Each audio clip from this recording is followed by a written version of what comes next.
येणाऱ्या विधानसभा निवडणुकीत ज्येष्ठ कामगार नेते माजी आमदार नरसय्या आडम मास्तर यांना विधानसभेत पाठविण्याचा निर्धार माकप कार्यकर्ते व घरकुल लाभार्थ्यांनी केला। बुधवारी अक्कलकोट रोड महालक्ष्मी मंदिर लगत असलेल्या बोंबड्याल सभागृहात माजी नगरसेवक व्यंकटेश कोंगारी यांच्या अध्यक्षतेखाली पार पडलेल्या मेळाव्यात आगामी विधानसभा निवडणुकीत आडम मास्तर यांनी जनतेच्या प्रश्नांना वाचा फोडण्यासाठी विधानसभा लढवावी की नाही यासाठी खुलेआम जनतेचा कौल घेण्यात आला। त्यावेळी उपस्थितांनी एकमुखी आडम मास्तरांनी निवडणूक लढवावी आणि त्यांना आम्ही विधानसभेत पाठविणारच असा निर्धार व्यक्त केला। यावेळी पुष्पा येमूल, संध्या कांबळे, चंद्रकला मोरे, प्रमिला सावळगी, अनिल द्यावर शेट्टी, सिद्धेश्वर मंजुळकर, सुजाता सरळगी, चालन तेल तुंबडे, उमा दोत्रे, मंदाकिनी कस्सा, संध्या कांबळे, पुष्पा येमूल, रेखा त्रिमल आदींनी प्रातिनिधिक स्वरूपात आपले मत व्यक्त केले।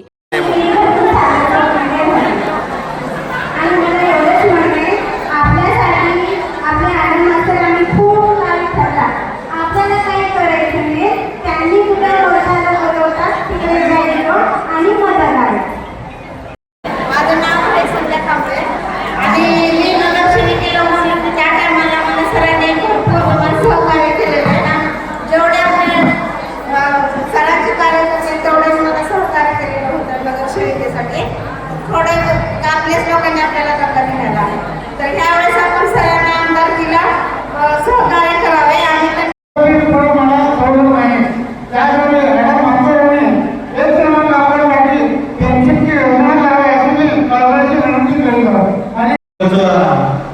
सर्वांना शाळेत देण्याची व तिथे सर्व सुविधा व्यवस्था करून देण्याची माननीय आडम मास्तर यांनी लवकरात करावी ही विनंती।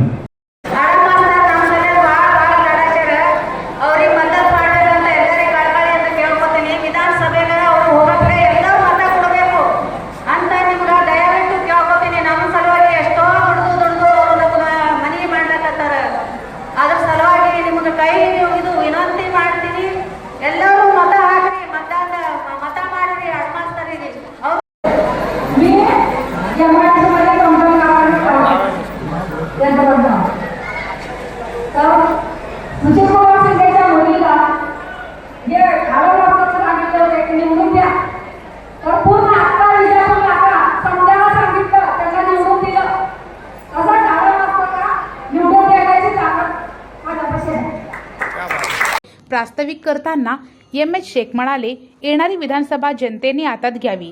धर्मार्थ आणि खोटी आश्वासने आणि खोटी स्वप्ने विकणाऱ्यांना धडा शिकविण्यासाठी आणि आपल्यासाठी अहोरात्र मेहनत घेणाऱ्या आडम मास्तरांना विधानसभेत पाठवणे आपले नैतिक कर्तव्य आहे, याचा निर्धार करा असे आवाहन केले।